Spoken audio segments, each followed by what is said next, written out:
Welcome this afternoon to People, Politics, and Prose, FPRI's discussions of conversations, I should say, with authors about their books, their careers, and the ideas that drive them. I'm Ron Granieri, Templeton Education Fellow at FPRI, and I'll be your host and moderator for this discussion. I want to welcome you on behalf of FPRI, and I want to thank at the beginning our members and partners who make programs like this possible. We encourage all of you who are tuning in, if for the first time or for the 100th time, that you will consider becoming a member or partner of FPRI. There will be information about the program and information about becoming a member or partner in the chat function of this Zoom conversation. When we have our conversation with the author today, Frank Gunter, we encourage those of you who want to participate with questions to use the Q&A feature to bring your questions to bear, and I promise I will integrate them into the conversation. But it's great to have you all here with us, and it's great to have you here for this conversation about a very fascinating book on a fascinating subject.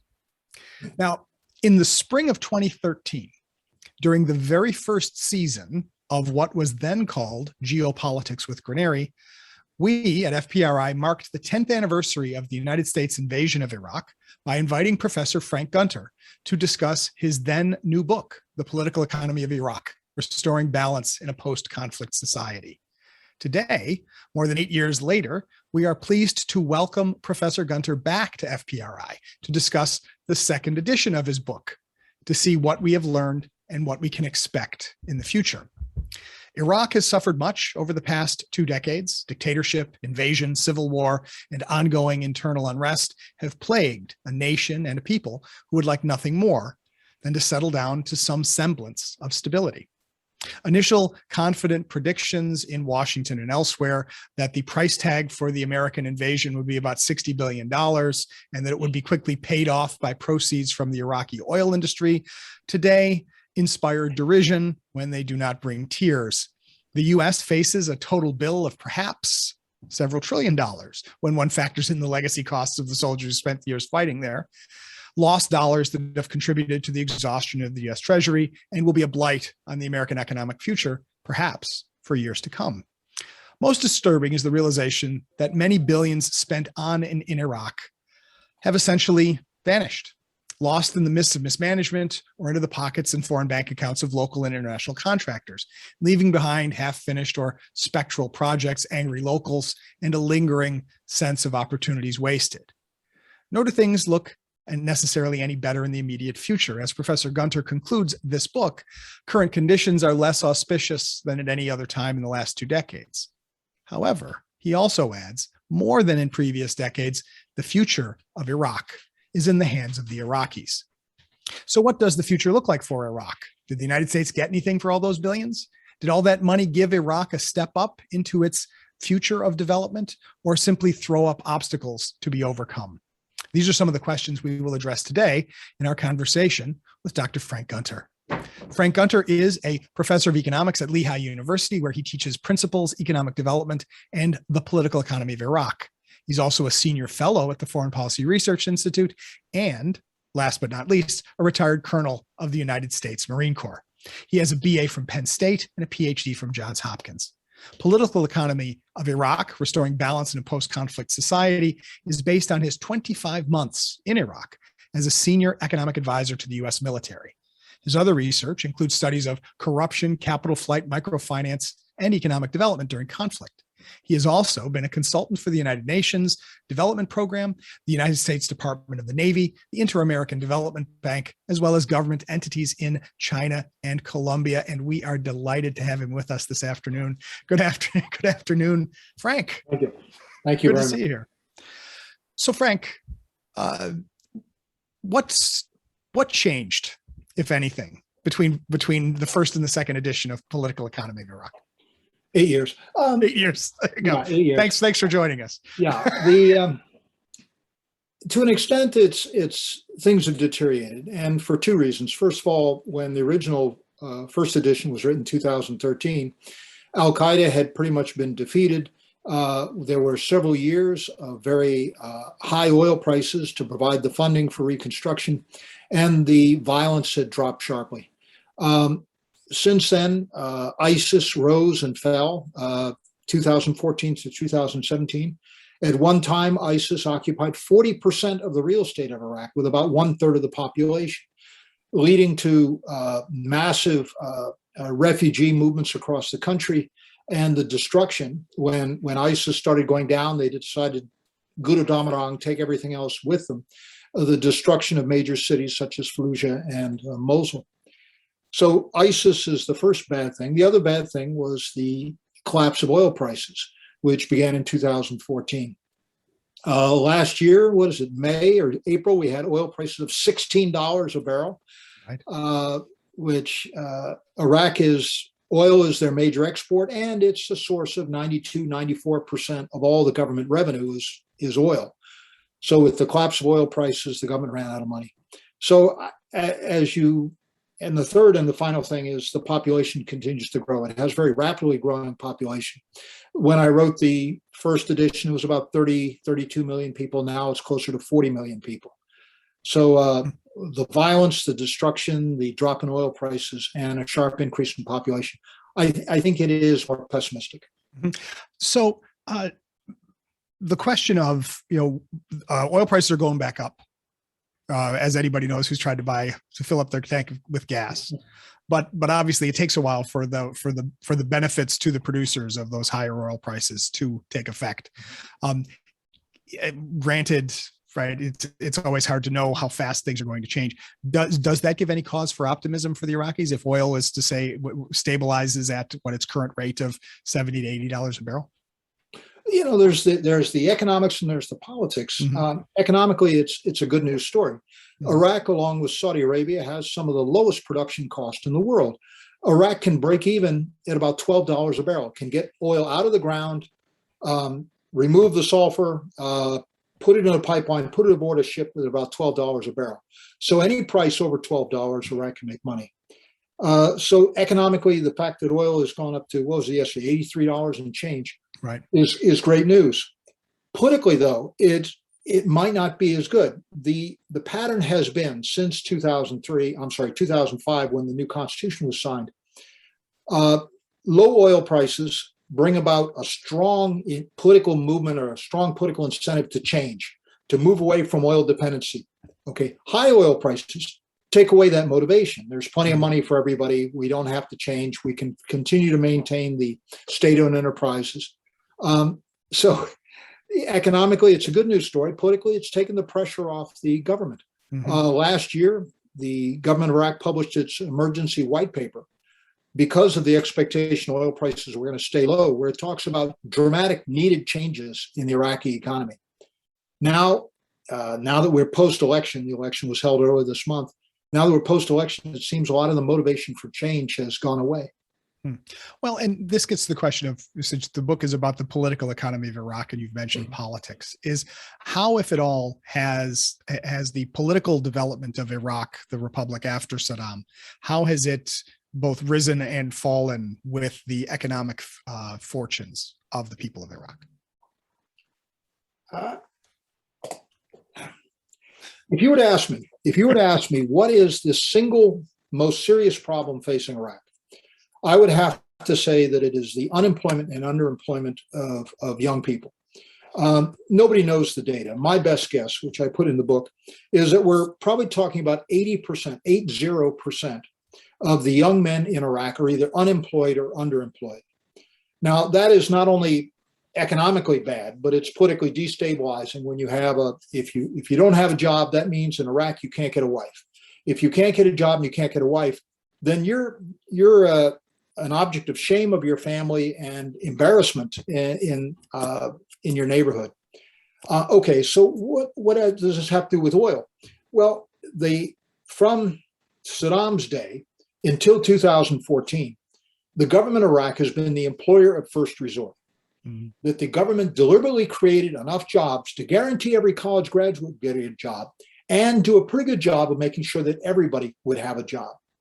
As a result, about 50% of the labor force, about 50% of the labor force works directly or indirectly for the government. Since 2014, with the drop of oil prices, the government hasn't been able to create jobs fast enough. So this pool of unemployed has gotten larger and larger. Politically, This is one of the contributors to the protests that occurred in 2018, 2019, and it led to the murder of 600 to 700 protesters who were shot down in the street. The government's and non-governmental groups' reaction. So, long answer to a short question. From 2005 until 2014, the government has been able to buy stability. In a future of low oil prices, and my personal belief is that what's happened this year is temporary. We're probably looking at a decade of $60 a barrel. The government can no longer buy peace. It's going to have to do something else. And this gets to the question of you say at the end of the book, and we've talked about it, that the fate is in the hands of the Iraqis as it should be. However, right, Iraq's recent past and probably its future, foreseeable future, is heavily influenced by two outside forces, I would say, the United States of America and the Islamic Republic of Iran. And I want to handle these one at a time. So first, we'll start with the U.S. In what ways did the United States set up Iraq for possible economic recovery and development? And in what ways has the American presence stood in the way of Iraqi political and economic development? Wow. There are two extreme views, and I'll give the two extreme views and then give my own opinion. The one extreme view, and I think it was best put by someone in Baghdad, one of my fellow officers, who said, the big problem with Iraq is that the Americans are insufficiently arrogant. And what he meant by that is that there was a tendency when the Constitution, for example, was being written in 2005. We have a Constitution. It works reasonably well. We have a lot of people trained in government Constitution. But we kept back, let the Iraqis write their own constitution. And it's a good constitution, except it has holes in it, as we've seen in the formation of the governments. The other view is that the U.S. influence militarily after 2005 might have been a good thing. But as far as the money we were spending, it might have distorted the Iraqi economy. Just as a small case, we had a minor, low-level translator whose civilian job was he was a surgeon, but the military, was paying more for translators than the government of Iraq could afford to pay top-level surgeons. And to take care of his family, he dropped being a surgeon in one of the major hospitals and was translating for us in our exercises. So the United States, the international organizations, the NGOs had money when Iraq didn't. And I think that definitely distorted. At one point, about 2% of the labor force of Iraq was working for various international organizations. So that had a distortion. Now, a bigger question is the question of corruption, but you didn't ask that one, so I won't answer that one. Oh, but I'm gonna, Frank. Yeah, well, actually, let me broaden it out for you a little bit, because I don't want you to. But you teach and have done research on post-conflict reconstruction, not just in Iraq. Yeah. And so I'll come back to talk about the U.S. and Iran in a second, but I want to ask this now, and that is the Iraqi case similar to other cases that you've studied of post-conflict development, or does the fact that the United States is involved, does the fact that the war happened the way that it did, does that make Iraq different from what you might think of as the base case of post-conflict reconstruction? I think it makes it different. And there's two things that happen in Iraq which are uncommon. The first is the foreigner's gift, as was called by the Iraqi writer. Democracy seems to have put down roots. Mm-hmm. Everybody has there are various definitions of democracy. I prefer the one ex ante uncertainty, ex post inevitability, and repeatability. That before the election, we don't know who's going to win. After the election, whoever won the election actually takes power, and we do it again 2 or 4 years later. And Iraq does the first and third very well. It has trouble with the second. But that, to me, is a great surprise. The Constitution 2005 has holes in it. And yet, even during the worst time of al-Qaeda and the worst time of ISIS, the all the parties, both the Iranian sympathetic and the nationalist and the religious parties and the non-sectarian parties, they all wanted to be in charge of Iraq, but none of them wanted to split it up. None of them wanted to do away with democracy and establish, sitting in Washington, D.C. with a big scale map. There were people saying, well, Iraq should be split into 4 countries. There's the the Sunnis in the west, the Shias in the south, Baghdad is an international city, and the Kurds in the north. That might have been a popular idea in Washington. That was not the way the Iraqis thought. They wanted a country and democracy. Seems to have taken root. It's funny because I think that the man currently sitting in the White House was one of the people who made that argument loud and long. So let's, for the record, we can say that. That's okay. I'll take you off the hook on that. Carl. Okay. The other surprise is they, unlike other countries in a post-conflict situation, they have a stable currency. They have a stable currency. And I give great praise to not only the Central Bank of Iraq, but to the New York Federal Reserve, which backed them up on this, that making some hard decisions to maintain stability of the currency. You know, it's gone up and down, went down by 20%, went up by 20%, but compared to other countries in similar situations. So I'd say the democracy and the stability of the currency, where they seem to be very consistent with other post-conflict countries, is the corruption. Yeah. All right. Well, I'm going to push on democracy one time. I'm going to leave corruption out there because we're coming back. We're going to come back to it. But the democracy one, this is interesting to me because I don't think that the American public is sufficiently informed about or aware of the relative, let's say, institutional success of Iraqi democracy. See, we look at Iraq, we see violence, we see chaos, and we assume that therefore democracy is not working.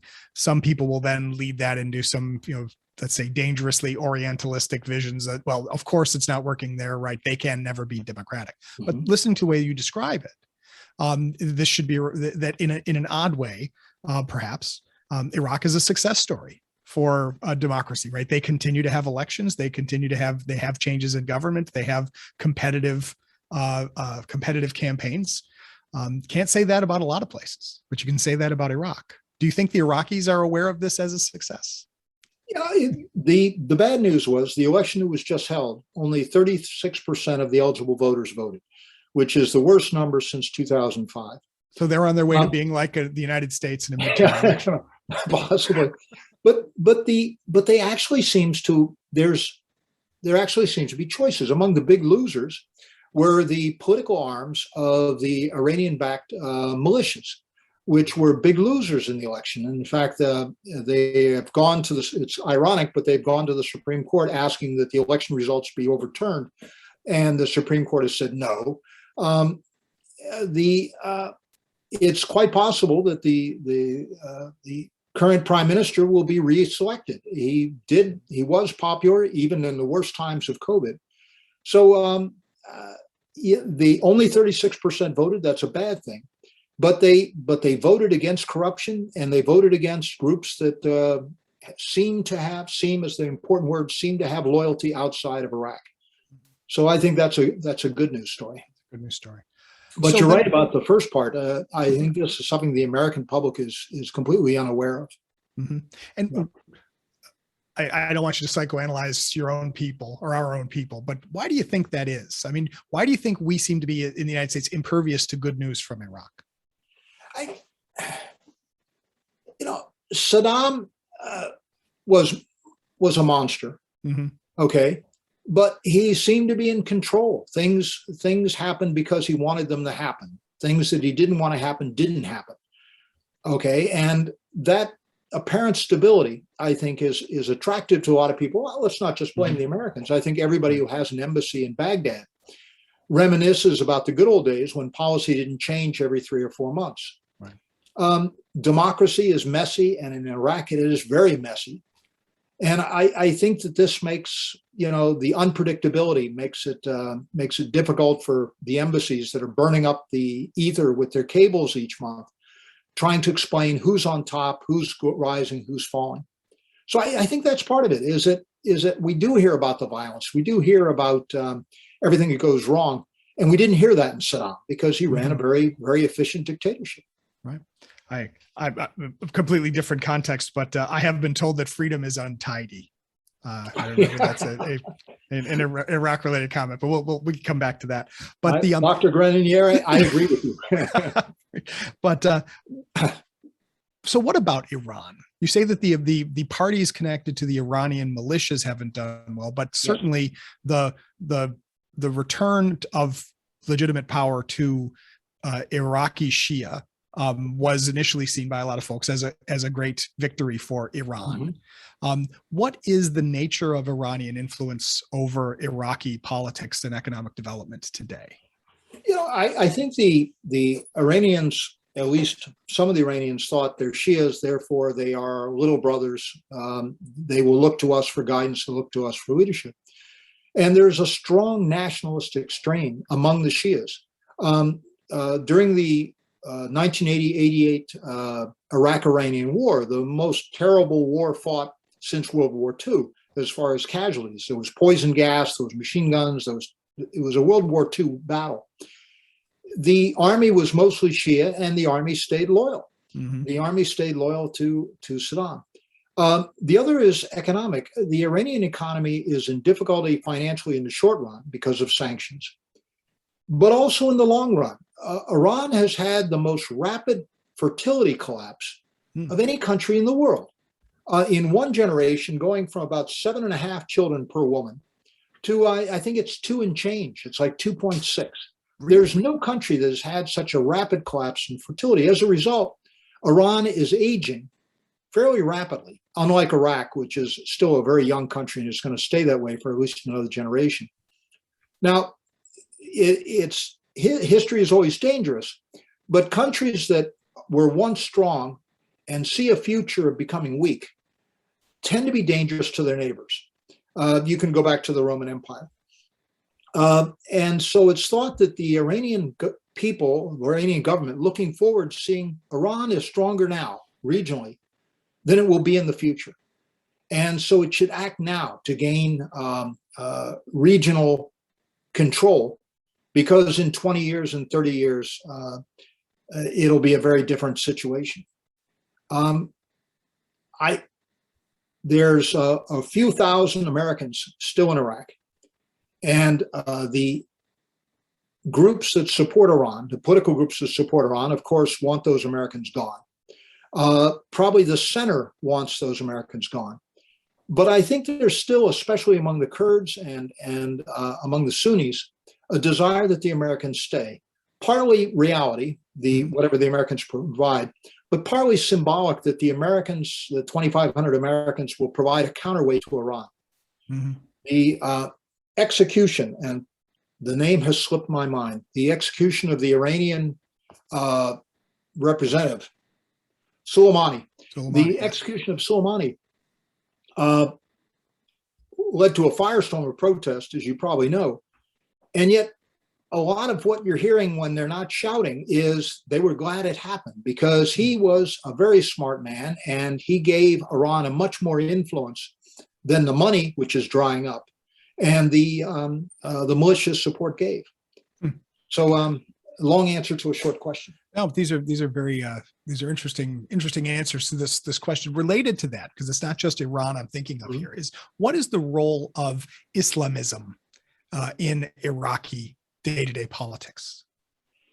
Or phrased another way, is how secular are the politics of Iraq today? The Sunnis, as you know, do not have a hierarchy. The Shias do. And by general acclamation, the top of that hierarchy is Sistani, one of the great religious leaders. He's getting up there. I think he's in his high 80s, maybe low 90s. He lives in the sacred city of Najaf. And I think it was everybody's great surprise. To my surprise, in 2005, 2006, Sistani, who had grown up in madrasa, who had grown up in religious schools, who had been a religious leader his entire life, who had been a part of the leadership of the Shias, came out strongly in favor of democracy. And at that time, it took a lot of people by surprise because everybody thought, he would go for a Iranian-like, the political leader and the religious leader should be the same person. Instead, he has felt that, which I don't know if you can argue this as part of the Islamic tradition, that there should be a separation between the political and the religious. His influence, I think, can't be underrated. And right now, what people talk about is he's an old man. Mm-hmm. The position is not hereditary. When he passes away, there will be a drawn out process to select the next leader. And everybody's narrowed it down to 4 or 5 different people. That will have a real impact. But as long as Sistani is there, I think his interpretation will provide space for the political. It provides space for democracy. That you can be a good Shia and vote in the elections for a non-Shia representative, a non-Shia prime minister. And president, I'm sorry. And he has enough independent prestige that he is not under, that the Iranians basically cannot, they can't make him do anything he doesn't want to do. I'm not a religious expert, but yes, you're right. Uh-huh. He is there are unarmed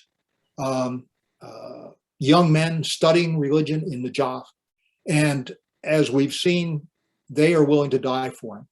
So any attempt that either from the government in Baghdad, that you'll notice the prime ministers always go down and consult with him and sit on his carpet and listen to his wisdom.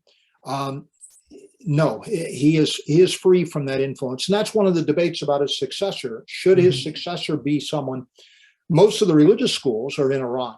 Should his successor be equally free from the Iranian influence? Yeah. Well, and then on the other side, right, there's a lot of Islamist parties, obviously elsewhere in the greater Middle East or in the Islamic world are Sunni parties, but are the Sunnis in Iraq in a way inoculated against Islamism because of their experience with Al-Qaeda and ISIS? Or would that be too optimistic a way to put it? No, I think that's just, ISIS, well, Al-Qaeda to a greater extent, ISIS to a lesser extent, we're welcomed. We're welcomed by the Sunni community. Within a year and a half, ISIS was dramatically hated. Now, in Al-Qaeda, we had the sons of Anbar who rose up against Al-Qaeda. In ISIS, the Sunnis in ISIS-occupied territory began to provide intelligence to the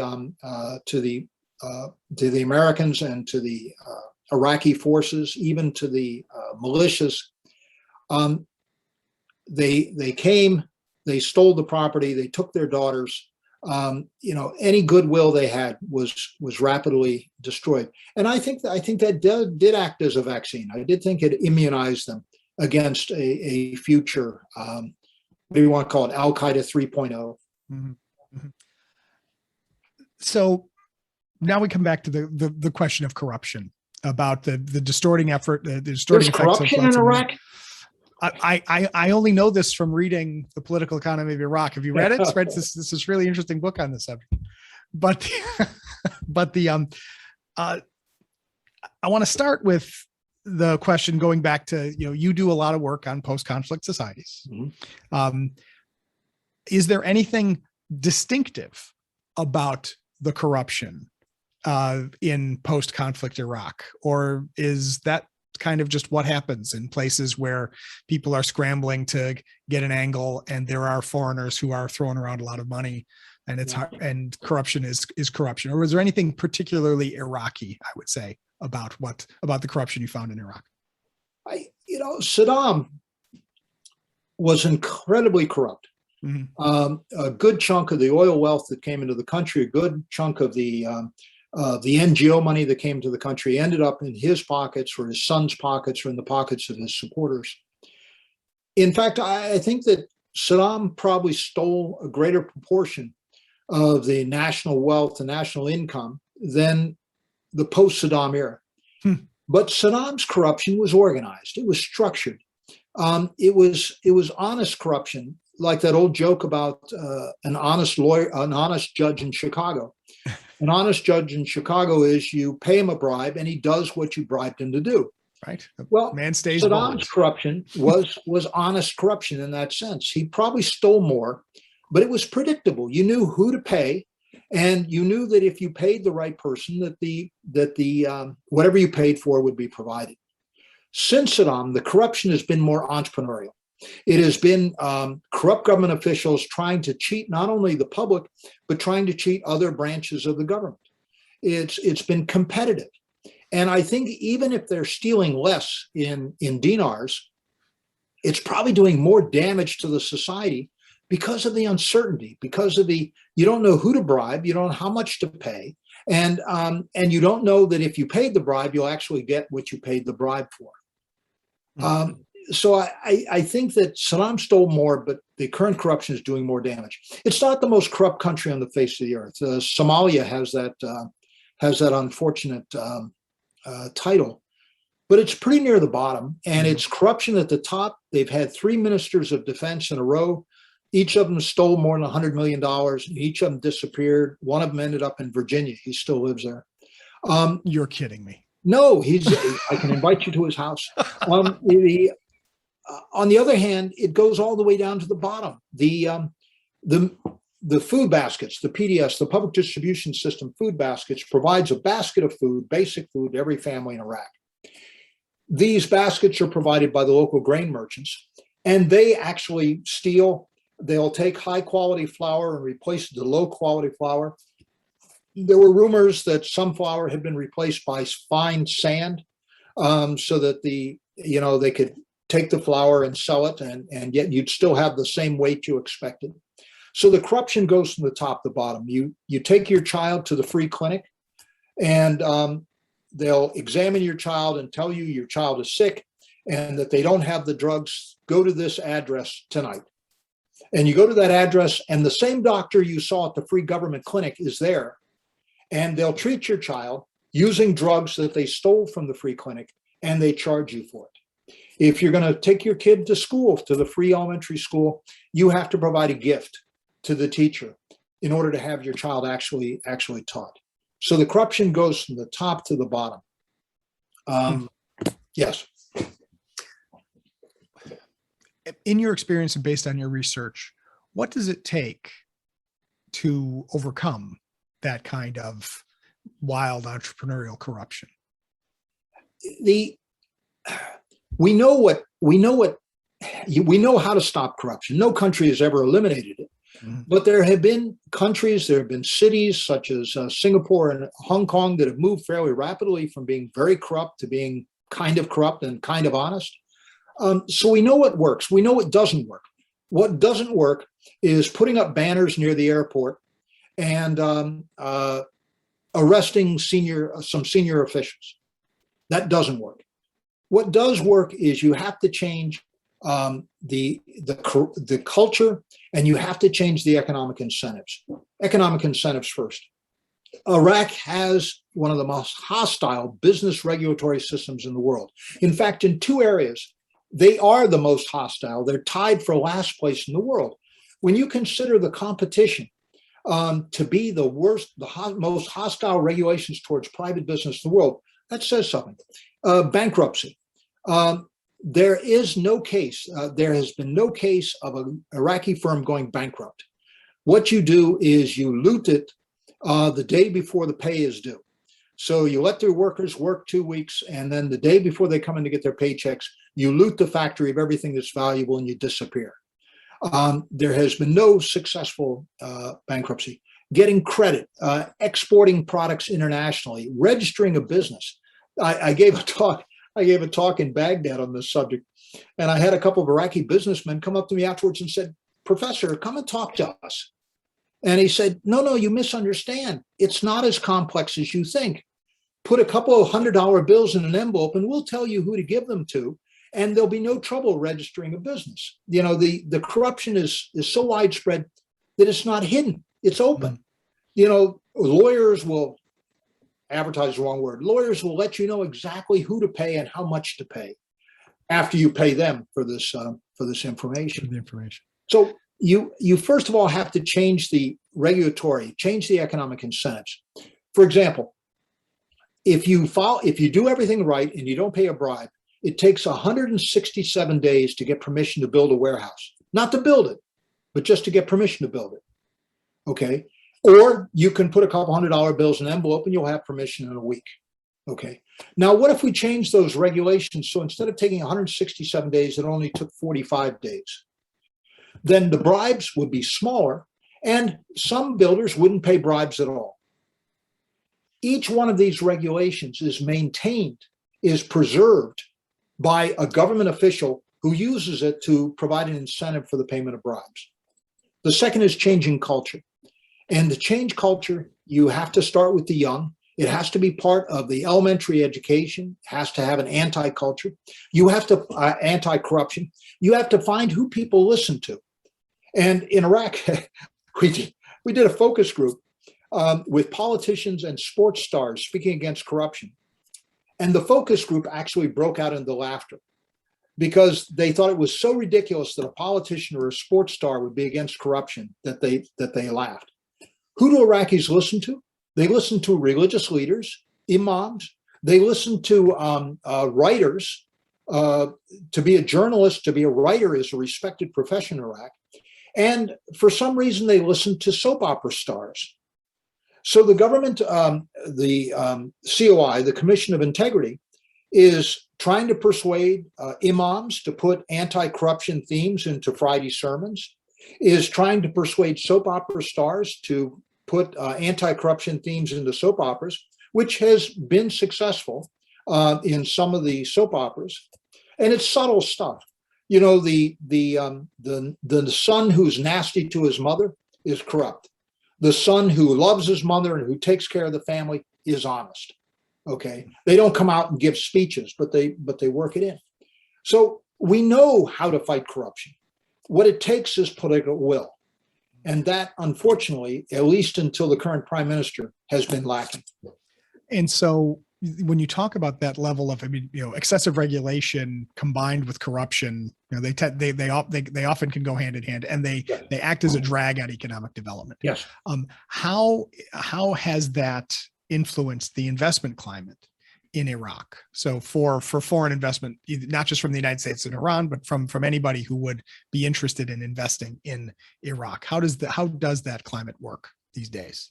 It is the climate, unless you're in the oil industry, and oil industry, you go ExxonMobil. One of the guys at ExxonMobil said, "God put oil in hostile places." Unless you're in the oil industry, it is very tough to be an international investor in Iraq. The French tried to invest, a French company, a name I'll leave out, tried to invest in some cement factories in Anbar. And cement is mostly energy. And energy is free. The natural gas is being flared out. So it would seem that cement should be a fantastic investment for a joint venture.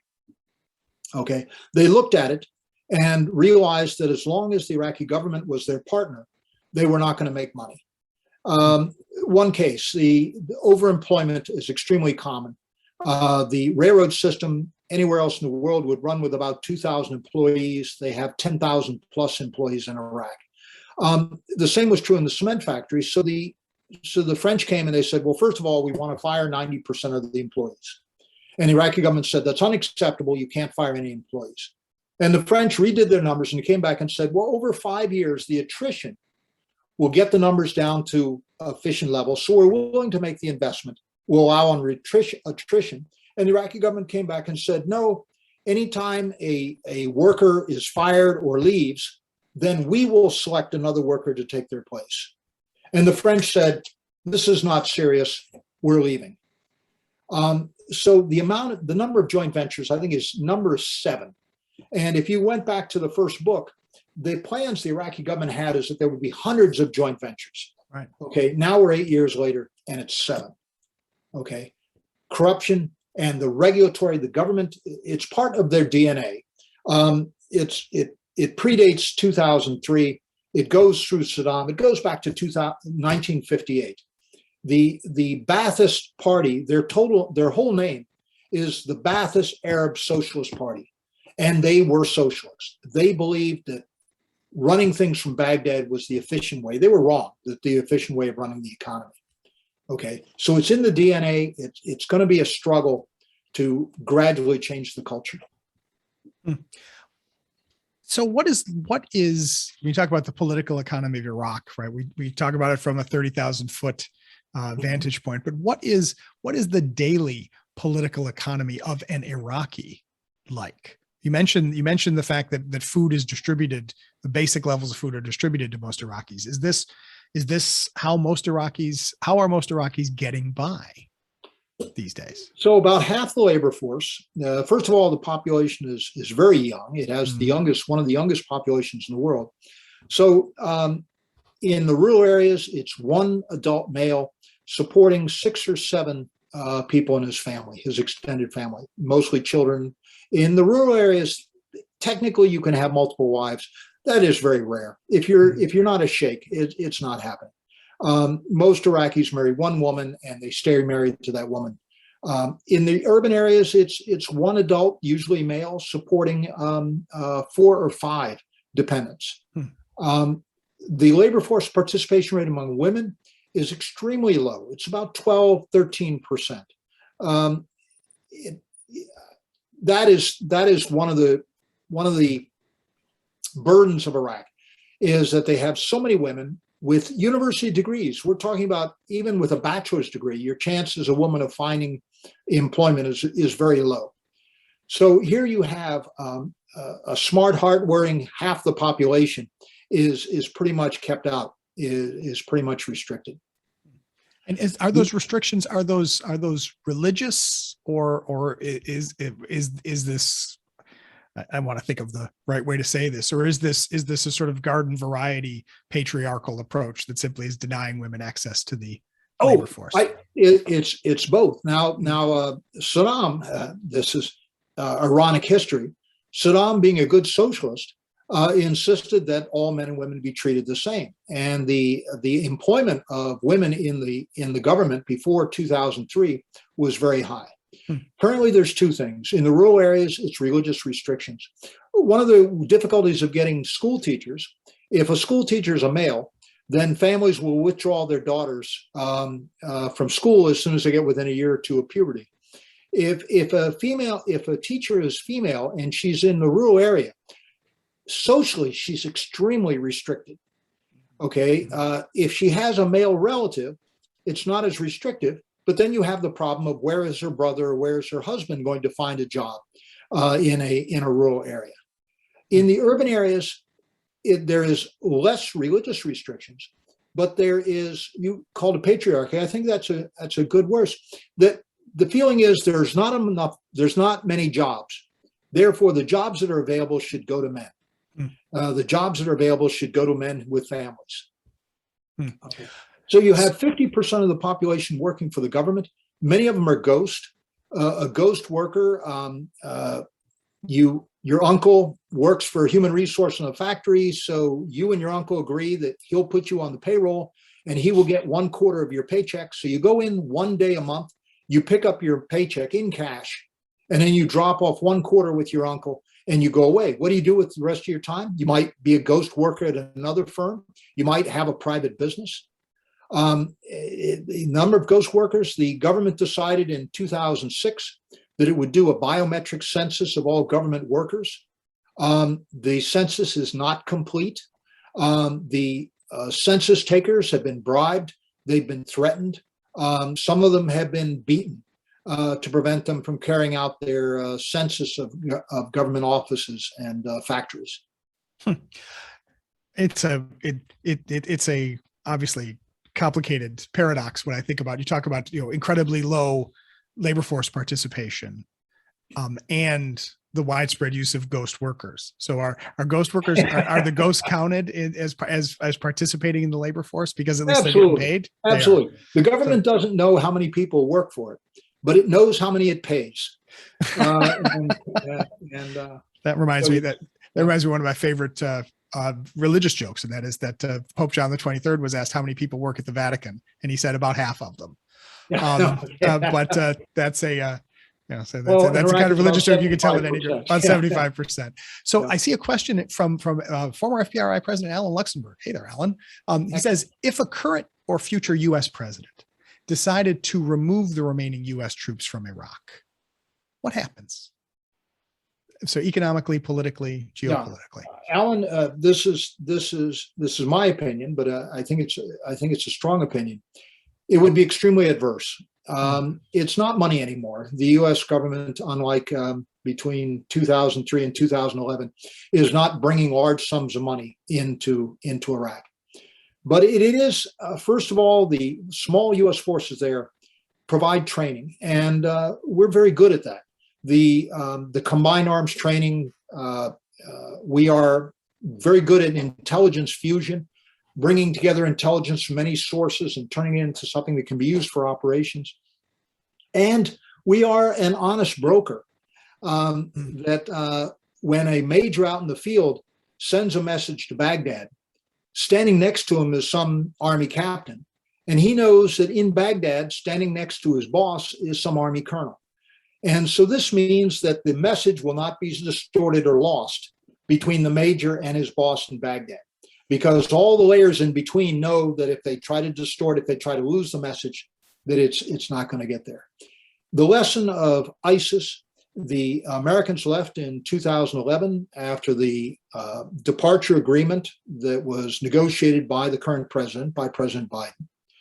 And that weakened the intelligence fusion, it weakened combined arms, it weakened this honest broker, and is one of the reasons that the Iraqi military collapsed in 2014 with the rise of ISIS. Mm-hmm. I think there is concern in Iraq, maybe not out loud, but there's concern in Iraq that if the Americans leave again, that they'll be vulnerable to another Al-Qaeda 3.0.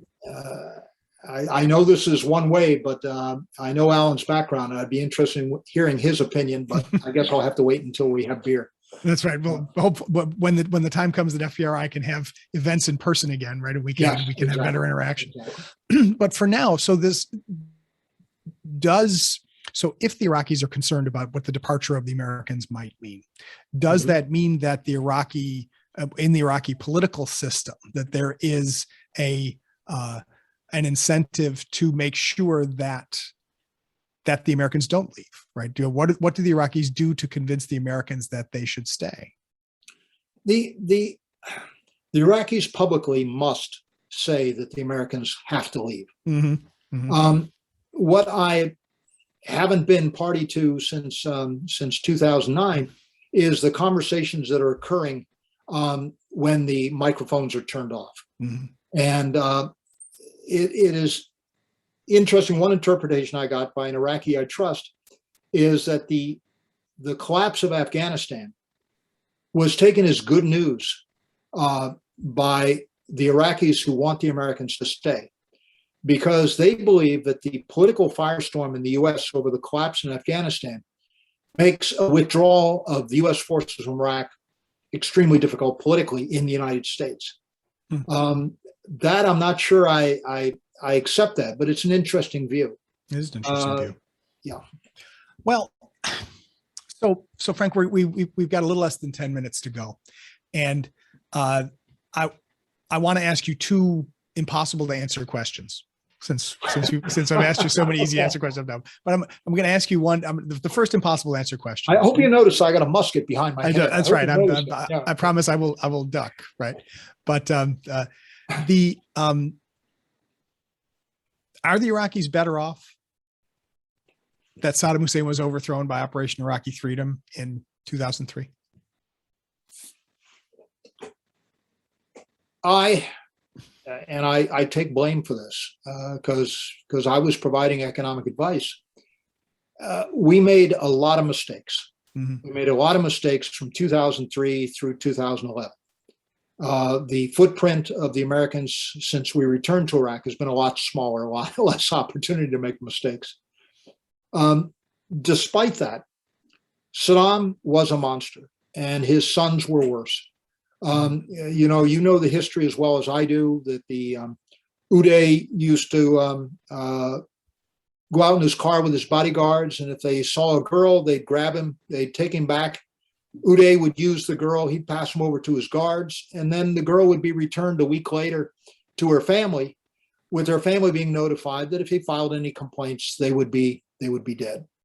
One of the first offices I had in Baghdad was a business office that had meat hooks on the wall, and some of the young soldiers, some of the young Marines were mystified by this. This looks like an office. Well, it was an office. It was an office of the secret police. Saddam was a monster, and he was smart. He had sons that were equally monsters. If it hadn't been for the invasion, Saddam's sons would be in control of Iraq. Yes, it was not an easy call, but I think the country is better off with the U.S.-led invasion in 2003 than it would have been in an alternative universe where we would have stayed home. Could we have done things better? Absolutely. Absolutely. And hopefully the next time we try to nation build, will that ever happen again? I don't know. The next time we try to nation build, we'll remember the lessons of Iraq and do a better job. Well, and that's two impossible questions. What's the second? That's right. Well, the second impossible question is, so, actually, impossible question 1.5, right? So in between the two is, would things have turned out better if the United States had either left earlier or left later? In the sense of, you say that 2011 was not a good time to leave because of the way things turned out. Should we have prepared better and left? If we'd left sooner, would Iraq have been on a different trajectory, or did the fact that the United States withdrew at all in 2011 open the door for ISIS? With all the perspective of hindsight, I think that it would have been better if we had left immediately after finding Saddam hiding in his hole, or we had stayed with 500,000 Americans, 500,000. And 500,000, a huge number. But the question comes down to, you're sitting in a Humvee, and a 12-year-old comes up and grabs your sunglasses and starts running away. Do you shoot him? If you say yes, then the occupation of Iraq could have been done with the forces we had. If you say no, then it requires 500,000. It requires a fire team on every corner to prevent the looting. If you're not going to shoot looters, it requires a lot of people to prevent the destruction of infrastructure that occurred after the invasion. So it would have, as soon as we found Saddam in the hole, if we'd left then, or if we decided to stay with 500,000, essentially made it Japan or Germany, stayed there for years, rebuilt the society from the ground up, I think it would have been better. Now, Colin Powell, unfortunately, has left us, a great man. But I think he said something to the same extent, that if you go, make sure you go heavy enough to actually make the changes you want to go. Don't go and then go light, right. Which is, I think, the mistake we made. That was an impossible question. That was an impossible question, but that was a pretty darn good answer, though, Frank. So I'm going to ask you the final impossible question. Okay. Final impossible question. Ron, I thought we were friends. I know. Well, we were at the beginning of this conversation. I don't know if we still are. If we still are, you can tell me later. So the future is now in the hands of the Iraqis. Yes. What does the future of Iraq look like? The emergency white paper that came out.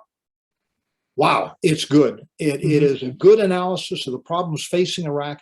It is a good policies on what can be done to fix it. What is needed now is political will. And the failed assassination attempt of the prime minister less than a week ago has had an interesting political impact. It has weakened the Iranian supporting groups in Iraq, because without evidence, they are blamed for the assassination attempt. They did poorly in the election, and then the assassination attempt followed. So even if they were innocent, they're still blamed for it. And this gives the prime minister or his successor space to try to execute some of these. Oil prices are good now. Iraq is not rich because one of the ways it's got through the last 3 years is it ran arrears, not only arrears to the international oil companies, but arrears in salaries to its own employees. $5 to $6 billion minimum a year. So it'll take 2 or 3 years of high oil prices before they can pay off the arrears. And my belief is that we're probably looking at a decade of $60 a barrel. So what is needed is Iraq is going to have to diversify against oil. But that's another hour conversation right there. Well, and I would say that if in that sense, at least, Iraq is not unlike most of its neighbors, who all have to figure out a way to live in a world where oil will be, well, $60 or less, but also oil will become less significant in the world. But Iraq is a democracy, and that is an advantage that it has over its neighbors. See, and that of course is, after all that we've talked about today, right? That is a positive thing to take away from this conversation. Frank Gunter, our hour is up, but thank you so much for coming with us today to talk about your interesting book, The Political Economy of Iraq, restoring balance in post-conflict society. Listeners and viewers should know that the book is available from Elgar Publishers, that there is a link to Elgar. You can get a discount if you will buy it. If you are watching right now, you can look on the chat on the website. But Frank Gunter, thanks so much for being with us today to talk about your book and for being such an important asset to FPRI. Do appreciate it. Really appreciate the questions and the time. Thank you. Great.